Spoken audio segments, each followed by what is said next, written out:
From Vermont Public, this is The Frequency. I'm Mitch Wertlieb. It's Friday, February 7th, and here are today's headlines. After a tax revolt at the ballot box last year, the governor warned schools to do everything possible to keep spending in check. And despite financial pressures, notably from healthcare premiums, school districts appear to be trying to do just that. With salaries and benefits the largest line item in every school budget, that means personnel cuts. The school board for the Champlain Valley School District, for example, wants to cut 39 positions next year. Longtime music teacher Andrew Miscavige is among those planning to retire. You're probably going to be hearing from lots of people about how disappointing it is that the schools are not able to offer the education that we have offered. I mean, CVU at one point in time was considered one of the best high schools in the country, and we are not able to offer that same level of academic service. School budgets won't be finalized until voters weigh in, typically on town meeting day. State officials say it will cost $40 million to repair water and structural damage at the Bennington Battle Monument. Jamie Duggan is director of State Historic Sites and says the limestone monument has been 100% saturated by water. And he says initial costs to simply dry out the structure could hit $10 million. Nothing is being done while we're thinking about how to get some traction and moving forward. And that is going to continue to increase the amount of deterioration as well as increase the costs. The monument pays tribute to a key Revolutionary War battle, and it drew nearly 40,000 visitors last year. Officials don't yet have a plan to fund the needed repair work, but they say it will likely involve a mix of state, federal, and philanthropic contributions. The Burlington International Airport will soon offer a new seasonal nonstop route to Charleston, South Carolina. Breeze Airways flights to Charleston will take off starting on May 30th. The airport announced that in a press release. This will be Breeze's sixth nonstop route out of Burlington after beginning to offer service there in January of 2024. Overall, the Burlington Airport will offer 19 nonstop routes, the most since 1990. The Middlebury New Filmmakers Festival is showing a handful of neo-noir movies as part of its monthly MNFF Select series. Lost Chances, Neo-Noir Here and Now will include screenings of No Country for Old Men in March and Winter's Bone in April. Caitlin Boyle is a documentary film producer and the executive director of the Middlebury New Filmmakers Festival. Yesterday on Vermont Edition, Boyle talked about how classic noir films influence modern crime thriller novels and vice versa. There's a real interplay, I think, across 70 years of book being adapted into film, being readapted into a new screenplay. Like there's a kind of internal conversation happening among these films and their literary counterparts. The next film in the series, The Thin Blue Line, will play at 3 p.m. on Sunday in Middlebury's Town Hall Theater. Coming up, this week we've been hearing stories of Vermonters identified as homeless who died over the last several years. In this final installment of the collaborative series with 7 Days, reporter Liam Elder Connors spoke with a former girlfriend and with the daughter of a man named Sean Kelleher, whose death was the result of a violent accident. His story is coming up after this. Thanks for listening to The Frequency, where support comes from VITA, supporting business growth and innovation in the Green Mountain State. From agriculture to manufacturing, energy to food production, find solutions that turn your business dreams into reality. Visit VEDA.org and see how VITA can help make it happen. Homeless Vermonters face many deadly risks, but the state doesn't track how many have died or what kills them. A first-of-its-kind analysis by Vermont Public and 7 Days identified at least 82 people who died either living outside or sheltered in motels between 2021 and 2024. Many of those deaths happened in largely invisible ways: in tents, sheds, motel rooms, and dumpsters. This week, we're bringing you 3 of their stories. In this final installment, Vermont Public's Liam Elder Connors has the story of Sean Kelleher. While accidental drug overdoses account for the majority of deaths among homeless Vermonters, violent accidents also account for a handful of fatalities. In 2023, 3 people were crushed in dumpsters. There was a 67-year-old Rutland man and a 34-year-old mother of 3 from White River Junction. The third death was Sean Kelleher. I was living on Crombie Street, and he was friends with my neighbors that lived across the street. Jessica Barrows grew up with Kelleher in Burlington's Old North End. They weren't particularly close, but they ran in the same circles and would see each other over the years. In 2019, Kelleher needed a place to stay. Barrows, who had moved to Heinsberg, said he could stay at her place. The two eventually started dating. My happy times with him were normal days, like as I'm sitting in the kitchen doing dishes or cooking dinner. And, that look where you catch each other staring, but you want to pretend that neither one of you were looking, stuff like that. But their relationship wasn't easy. Kelleher was an alcoholic. The 50-year-old had been in and out of prison for most of his life and was often homeless, sleeping outside or crashing at a friend's place. Sometimes, often after a fight, Kelleher would leave Barrows' house for the streets of Burlington. Only one time it was longer than 3 months, but usually never more than a couple weeks to a month. He was a part of my life, in and out. That's Kelleher's daughter, Marissa. She says her dad wasn't around much while she was growing up. He was often in prison. As an adult, she wouldn't hear from her dad for months or even years. It's hard to see your parent in a light as an adult and think of them as a parent when you weren't raised with them. So it was more like, hey, I'm hanging out with this guy that has the same DNA as me. June 2023 was another one of those times when Kelleher disappeared to Burlington. He and Barrows got into an argument. It didn't seem unusual to Barrows when he didn't call or come back to Heinsberg after a few days. Then, one morning, Barrows was watching the news.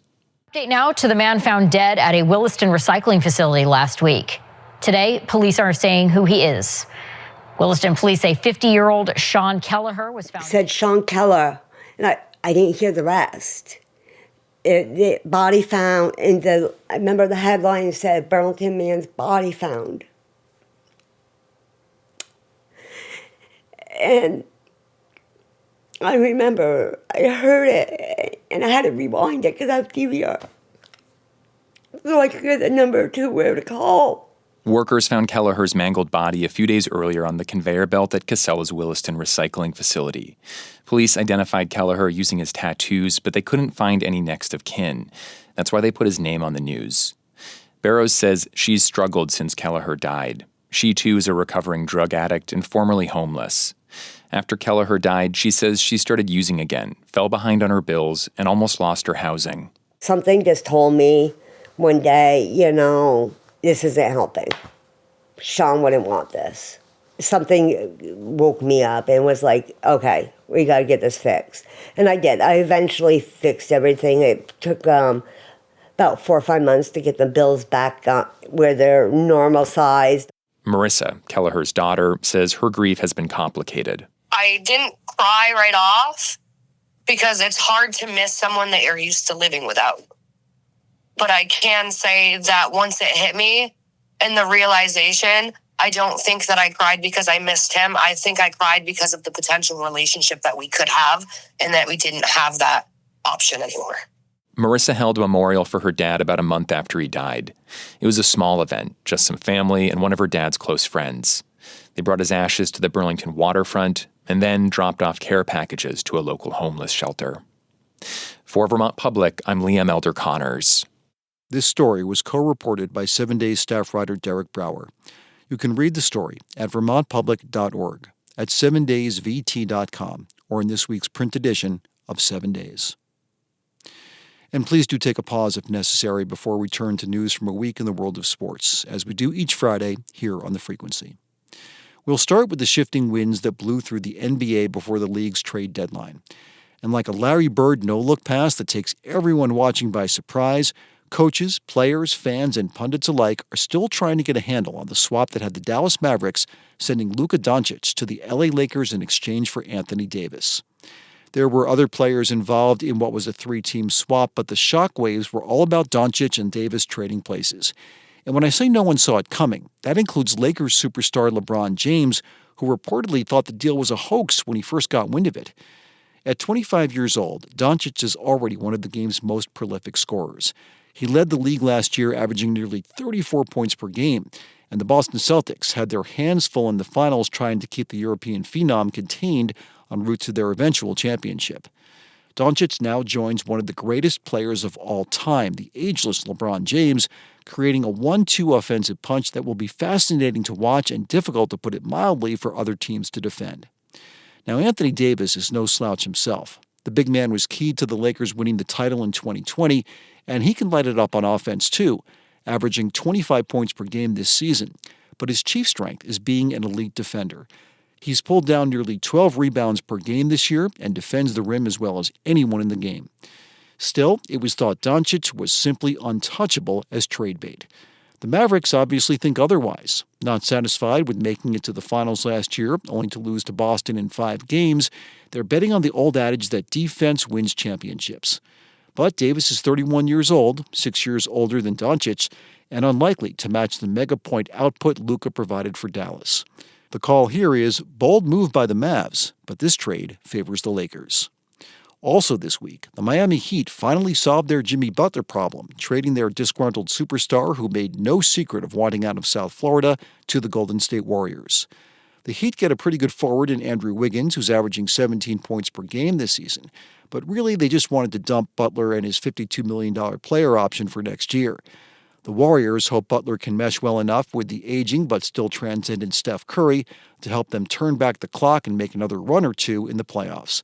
But overall, this deal is more of a desperation move by both clubs for different reasons. To the NHL, and I wish I could report that the Boston Bruins are trending up before the league pauses for its Four Nations tournament. The Bees put together a nice 3-0 home win over Minnesota on Tuesday, then went ahead and reverted to self-sabotage mode the next night, blowing a 2-1 lead against the Rangers in New York, surrendering the tying goal early in the third period, then yielding the game winner while they were on the power play.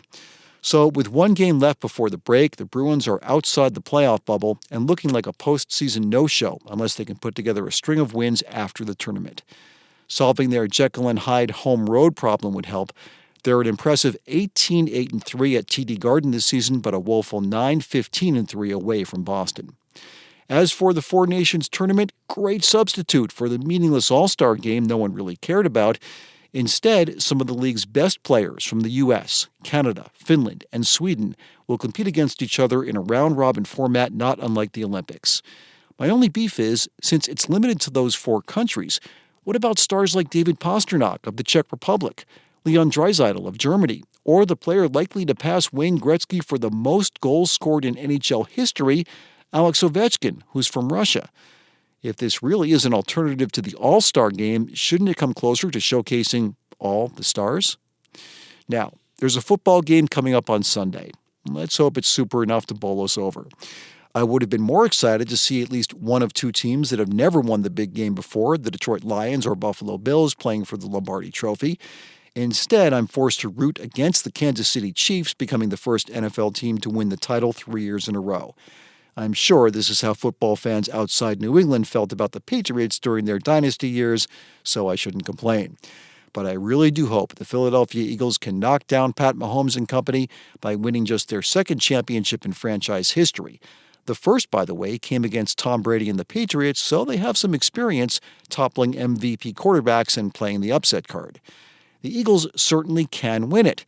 They had the top-rated defense in the league this season, and if former New York Giants running back Saquon Barkley, who's having the best year of his career, has a monster game and keeps Mahomes off the field as much as possible by eating up the clock doing so, Philly may just pull this one out.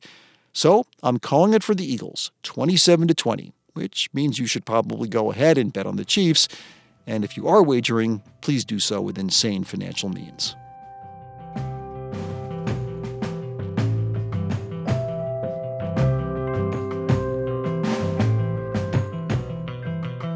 Thanks for listening to The Frequency today. We had additional reporting from Lola Dufour, Peter Hirschfeld, Adia Golston, and Andrea Lorian. Our executive producer is Kevin Trevelyan, and our music is by Blue Dot Sessions. I'm Mitch Wertley. I'll talk to you later.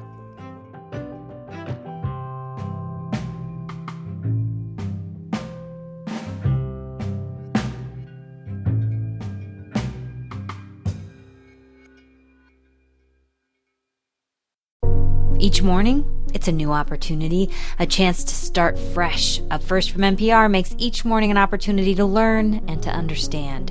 Choose to join the world every morning with Up First, a podcast that hands you everything going on across the globe and down the street, all in 15 minutes or less. Start your day informed and anew with Up First by subscribing wherever you get your podcasts.